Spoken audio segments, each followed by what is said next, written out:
ಧನುರ್ರಾಶಿ ಬೆಳಗ್ಗೆ ಎದ್ದಾಗಿನಿಂದ ಏನೋ ಒಂದು ರೀತಿಯ ಕಿರಿಕಿರಿ ಉಂಟಾಗ್ತಕ್ಕಂತಹ ದಿವಸ. ಮನೋರಂಜನೆಗೋಸ್ಕರವಾಗಿ ಹಣವನ್ನು ಖರ್ಚು ಮಾಡಬೇಕಾಗತ್ತೆ. ನಿಮಗೆ ಖುಷಿ ಬೇಕು ಅಂದರೆ ಹಣ ಖರ್ಚಾಗಬೇಕು ಅನ್ನುವಂಥದ್ದು.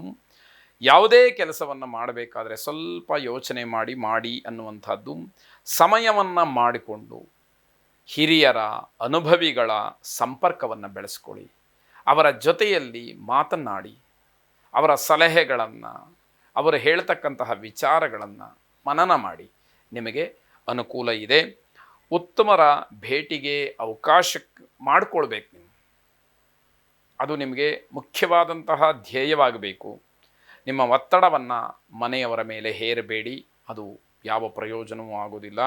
ಪ್ರೇಮಿಗಳು ಮನೆಯವರ ವಿರುದ್ಧವಾಗಿ ತೀರ್ಮಾನವನ್ನು ಮಾಡ್ತೀರಿ ಅನ್ನುವಂಥದ್ದು ಇದು ಎಷ್ಟರ ಮಟ್ಟಿಗೆ ಸರಿ ಅದನ್ನು ಪ್ರಶ್ನೆ ಮಾಡಿಕೊಳ್ಬೇಕು. ಪೋಷಕರ ಸಹಾಯ ಬಹಳ ಮುಖ್ಯವಾಗಿರುತ್ತೆ, ಇದು ಗಮನದಲ್ಲಿರಲಿ. ಹಸುವಿಗೆ ಅನ್ನ ಮತ್ತು ಬೆಲ್ಲವನ್ನು ಕೊಡಿ. ಗೋ ಸೇವೆಯನ್ನು, ಗೋ ಪೂಜೆಯನ್ನು, ಗೋ ಪ್ರಾರ್ಥನೆಯನ್ನು ಮಾಡಿ. ಶುಭವಾಗಿ.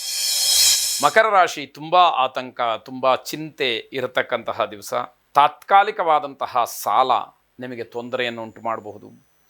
ವೈಯಕ್ತಿಕವಾಗಿ ವೃತ್ತಿಯಲ್ಲಿ ಬೆಳವಣಿಗೆಯನ್ನು ಕಾಣ್ತೀರಿ. ಒಂದು ಒಳ್ಳೆಯ ಫಲ, ಮತ್ತೊಂದು ಕೆಡಕು, ಈ ರೀತಿ ಮಿಶ್ರ ಫಲಗಳ ದಿವಸ ಅಂತ ಹೇಳಬೇಕು. ಸ್ವಾಭಿಮಾನಕ್ಕೆ ಧಕ್ಕೆ ಬರ್ಬೋದು, ಎಚ್ಚರಿಕೆಯನ್ನು ವಹಿಸಿ. ನಿಮ್ಮ ಖ್ಯಾತಿಗೆ ಅಪಕೀರ್ತಿ ಬರಬಹುದು, ಅದನ್ನು ಗಮನಿಸ್ಕೊಳ್ಳಿ. ಕುಟುಂಬದ ಸಾಮರಸ್ಯ ಚೆನ್ನಾಗಿರುತ್ತೆ, ಅದನ್ನು ಹಾಗೆ ಉಳಿಸ್ಕೊಳ್ಳುವಂತಹ ಪ್ರಯತ್ನ ನಿಮ್ಮದಾಗಲಿ. ಶೂಲಿನಿ ದುರ್ಗೆಯನ್ನು ಪ್ರಾರ್ಥನೆ ಮಾಡಿ. ಶುಭವಾಗಿ. ಕುಂಭರಾಶಿ ನಿವೃತ್ತಿ ಜೀವನವನ್ನು ನಡೆಸ್ತಾ ಇರತಕ್ಕಂಥವರಿಗೆ ಆರ್ಥಿಕವಾದಂತಹ ಸಹಾಯ ಆಗುವಂಥದ್ದಿದೆ.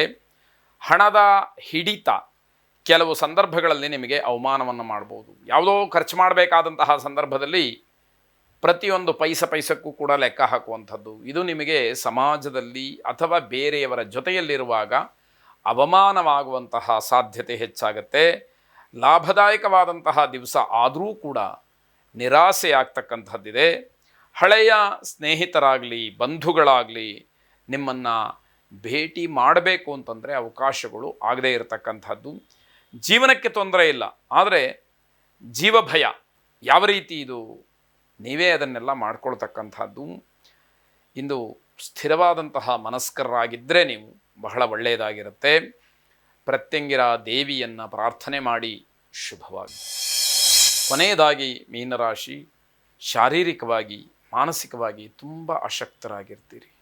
ಶರೀರದಲ್ಲೂ ಶಕ್ತಿ ಇಲ್ಲ, ಮನಸ್ಸು ಕೂಡ ದೃಢವಾದಂತಹ ಗಟ್ಟಿಯಾದಂತಹ ನಿರ್ಧಾರ ಮಾಡೋದಕ್ಕೆ ಆಗಲೂ ಆಗ್ತಾ ಇಲ್ಲ. ಇದು ತೊಂದರೆ. ಸಾಮರ್ಥ್ಯದ ಕೊರತೆ ಇಲ್ಲ, ಆದರೂ ಕೂಡ ಮಾನಸಿಕವಾದಂತಹ ದೌರ್ಬಲ್ಯ ನಿಮ್ಮನ್ನು ಕಾಡುವಂಥದ್ದಾಗತ್ತೆ. ಹಣದ ವಿಚಾರಕ್ಕೆ ಸ್ವಲ್ಪ ಗೊಂದಲವನ್ನು ಮಾಡಿಕೊಳ್ತೀರಿ, ಸರಿಯಾದ ನಿರ್ಧಾರವನ್ನು ಮಾಡಿ ಎನ್ನುವಂಥದ್ದು. ನಿಮ್ಮನ್ನು ನೀವು ಪರೀಕ್ಷೆ ಮಾಡಿಕೊಳ್ಳೋದಕ್ಕೆ, ಸರಿಪಡಿಸ್ಕೊಳ್ಳೋದಕ್ಕೆ ಉತ್ತಮವಾದಂತಹ ದಿವಸ.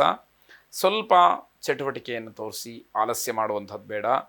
ಜೀವನಕ್ಕೆ ಆಧ್ಯಾತ್ಮಿಕ ವಿಚಾರ ಬಹಳ ಮುಖ್ಯ ಅನ್ನುವಂಥದ್ದು ನಿಮಗೆ ಗೊತ್ತಾಗತ್ತೆ. ಆಂಜನೇಯ ಸ್ವಾಮಿಯ ಸೇವೆಯನ್ನು ಮಾಡಿ. ಶುಭವಾಗಿ.